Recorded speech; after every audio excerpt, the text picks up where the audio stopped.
Et bien WKTP les amis, c'est Dark Magikarp, je suis très heureux de vous retrouver pour une nouvelle vidéo achat et je sais que ce sont vos vidéos favorites sur la chaîne et je sais que vous êtes friands de voir l'ensemble de mes achats mensuels maintenant, et puisque c'est un petit peu un rendez-vous qui s'est instauré depuis quelques temps de façon mensuelle. Je vais vous présenter cette fois-ci mes acquisitions du mois de juin en sachant que vous savez tous que je privilégie désormais, même si j'ai toujours fait un petit peu ça, là ma philosophie a encore une fois changé.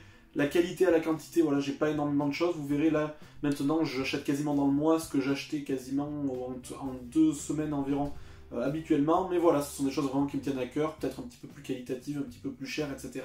Bien qu'il y ait du Noz, cette fois-ci vous allez voir, on programme pas mal de choses encore une fois intéressantes, du jeu vidéo récent, du steelbook récent, du film ancien, du film récent, du Noz, voilà, un petit peu de tous les magasins, de la Fnac, de l'exclusivité, de la nouveauté steelbook également, donc il y en aura encore une fois pour tout le monde. Je vais essayer de vous faire voir ça sous toutes les coutures et de la façon la plus agréable pour vous possible. Donc trêve de bavardage, top au générique et top à la vachette.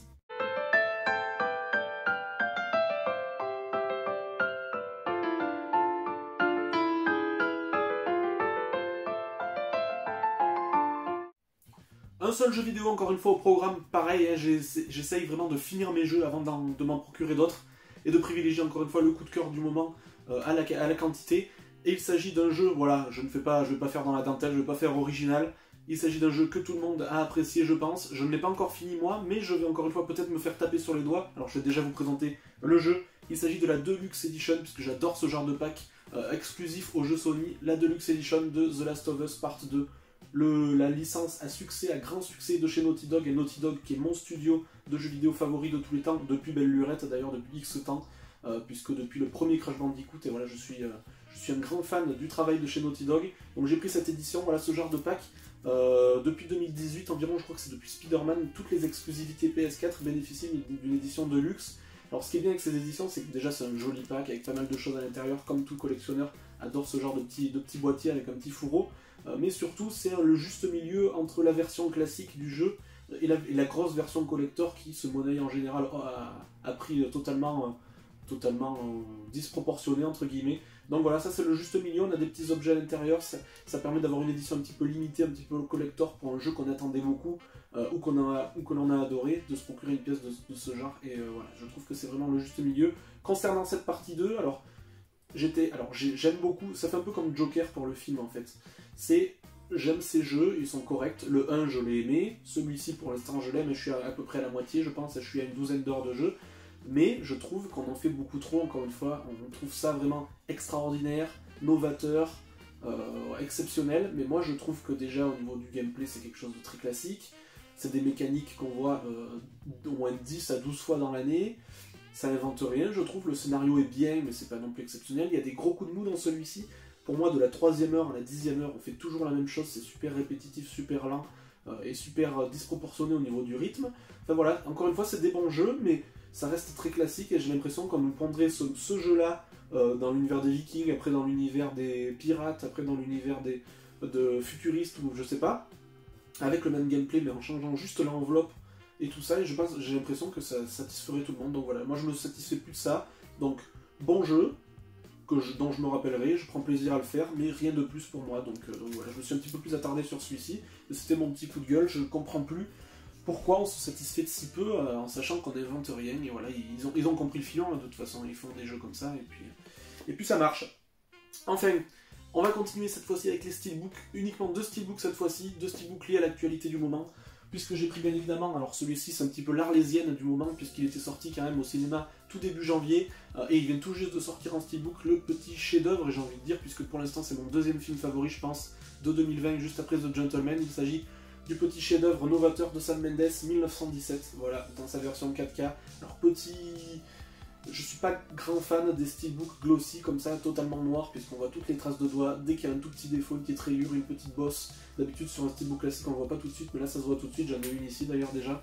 Donc voilà, mais grosse mention spéciale pour ce film, qui a été un petit peu, qui a été vraiment adoubé pour son aspect technique. Je vais pas revenir dessus, visuellement cette version 4K est juste exceptionnelle. Niveau sonore et niveau graphisme, c'est sous ce format-là qu'il faut voir ce film pour tous les puristes. Donc voilà, je suis très content de l'avoir acquis. Je ne vais pas plus m'étendre dessus puisque beaucoup d'entre vous l'ont déjà présenté récemment. Et aussi je me suis pris, donc là une nouveauté encore plus récente, vous savez, je vous le répète à chaque fois que je suis un grand fan des exclusivités Disney Fnac en termes de steelbook, puisqu'on a toujours un petit livret avec, ça fait un joli petit pack avec un joli petit fourreau, et je me suis pris un film que j'ai trouvé correct sans plus, mais j'ai décidé de lui laisser sa chance une deuxième fois, et puis pour la collection, je me devais de le prendre, même si son aspect graphique, je suis toujours dans l'incompréhension totale qu'on puisse adhérer à cela. Il s'agit de Onward, donc En avant en français, avec un joli pack encore une fois, et ce qui m'a fait craquer aussi, c'est, voilà, j'adore moi quand on se satisfait pas de mettre juste les personnages sur l'affiche, ou l'affiche du film, et quand on recherche un petit peu plus des clins d'œil, des choses, des objets importants du film, et que c'est un petit peu plus abstrait, voilà, je trouve que c'est un très très beau travail, encore une fois, un pack Fnac dans son plus simple appareil, j'ai envie de dire. Et ce film, voilà, j'ai apprécié quand même le scénario qui est original, j'ai trouvé qu'il y avait de bonnes idées, voilà, ils se sont pas reposés sur leur laurier, ils ont essayé de trouver quelque chose de tout à fait original, mais je comprends toujours pas ce chara design, le design de ces protagonistes qui est tout simplement catastrophique et digne d'un studio de seconde voire de troisième zone. Voilà, je comprends pas, mais j'ai décidé de lui laisser sa chance, et vu que le steelbook était vraiment chouette, j'ai décidé quand même de le prendre. Ensuite on va continuer, avant de finir par les trouvailles Noz et par les films Blu-ray du moment, par un petit cadeau que m'a offert mon ami. Alors je suis très content de l'avoir, et je l'ai vu depuis d'ailleurs, notre ami Budakai, pardon, j'allais oublier de le mentionner, donc notre cher Patrick National, coucou à toi, et merci encore une fois de m'avoir procuré ce film-là, puisqu'il était dans son Noz, et moi, vu que j'ai très peu l'occasion d'aller à Noz, je savais déjà que je le louperais, puisque d'ailleurs, en plus, depuis j'y suis revenu, et il n'y était évidemment pas. Il s'agit du film que j'hésitais déjà à le prendre, autour de 15 € à la Fnac, donc là, quand j'ai vu qu'il était à 1,99 € à la Fnac, à Noz, pardon, je me suis dit que j'allais essayer de franchir le pas, et puis mon cher Patrick a décidé très gentiment de me l'offrir. Il s'agit du film avec en tête de proue, en tête de gondole, Daniel Radcliffe, Jungle, donc voilà, un film de survie à l'état pire, voilà, ça révolutionne pas le genre, je l'ai vu, hein, j'ai passé un bon moment, mais voilà, il faut clairement le dire, c'est du vu et du revu, et moi je peux vous citer une dizaine de films qui ressemblent à celui-ci, mais bon, assez sympa, une bonne prestation, très content de l'avoir quand même, et voilà, c'est ce genre de film, on passe toujours un bon moment en général, ce genre de petit ovni, pas si connu que ça, pas si courant, voilà, il est un petit peu passé aux oubliettes depuis. Donc merci beaucoup à toi Budakai, j'espère que tu l'as vu aussi et qu'il t'a procuré autant de plaisir que moi. Et il restera bien évidemment à vie, comme tous les cadeaux dans ma collection. Voilà, il restera à vie dans la collection. Et je vous rappellerai toujours que c'est notre cher ami Budakai qui me l'a gentiment offert. Ensuite, une petite nouveauté, voilà, dans les films, vous savez, alternatifs un petit peu anciens, qui sortent enfin en Blu-ray, moi j'aime toujours ce rayon.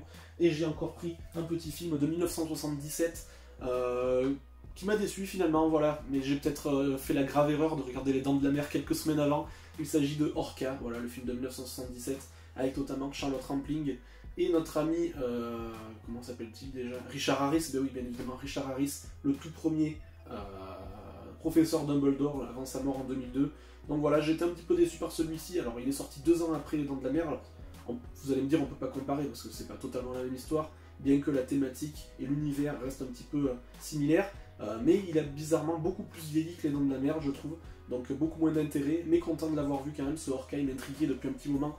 Je l'avais vu passer dans plusieurs vidéos et il m'intriguait. Je suis content de l'avoir vu quand même. Et ensuite, il s'agit uniquement de trouvailles Noz. Voilà, je vais très peu souvent à Noz. Je pense que j'y vais une fois tous les 2-3 mois à peu près. Et là, j'ai réussi à dégoûter pas mal de choses. Alors, quand je vais à Noz, moi, je ne prends pas tout ce que j'ai pas, tout ce qui est pas cher. Je fais pas une pile comme ça.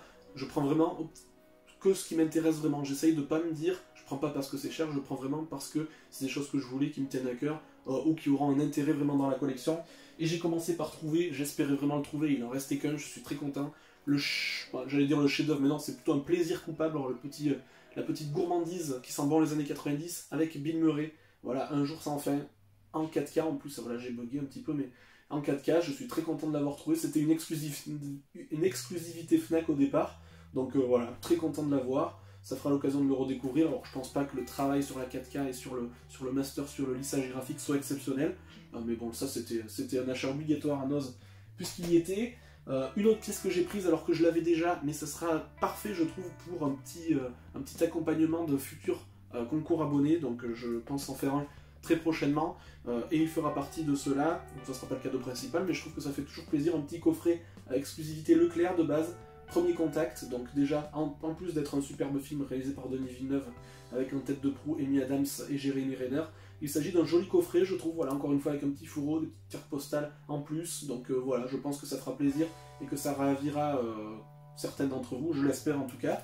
Et ensuite, je me suis trouvé deux petits ovnis que je n'avais bizarrement jamais vus, mais qui me parlent quand même largement. Il s'agit pour le premier de Sleeping Beauty, voilà, je pense que je ne le présente pas non plus, le film de 2011, donc voilà, pour 1,99, je me suis laissé tenter, voilà, il faut le découvrir, et ça c'était un inratable du moment. Et enfin, un film que j'avais loupé au cinéma à l'époque en 2012, il s'agit d'un, on va dire, c'est plutôt un documentaire, film, musical, voilà, sur Sixto Rodriguez, il s'agit de Sugarman, voilà, j'avais voulu le voir au cinéma, mais il n'était pas passé, donc c'est chose faite, je pourrais enfin me faire un avis dessus, et puis de mémoire, en plus, en 2012, il avait eu d'excellentes critiques, donc c'est encore mieux. Voilà les amis, j'espère que cette vidéo vous aura plu. Il y en a encore une fois un petit peu pour tous les goûts, hein. J'essaye de... Enfin je fais pas exprès pour ça, mais bon j'ai l'impression que mes goûts sont assez éclectiques et qu'il y en a un petit peu pour tout le monde. Dites-moi dans les commentaires surtout quels sont les objets qui vous ont le plus plu, si ce sont les steelbooks récents, les films un petit peu à l'ancienne ou par exemple le jeu vidéo. Dites-moi aussi dans les commentaires qu'est-ce que vous avez pensé de la qualité de la vidéo en elle-même. Je suis toujours friand de conseils, qu'ils soient positifs ou négatifs d'ailleurs. Un petit pouce rouge ou un petit pouce bleu, encore une fois, je l'ai fait dans le sens inverse, mais c'est pas grave, vous faites encore une fois absolument ce que vous voulez, ça ne me dérange pas, et vous êtes les seuls décideurs de la chaîne. D'ici la prochaine vidéo, plus que jamais sortez couvert, portez-vous bien, et puis salut, salut!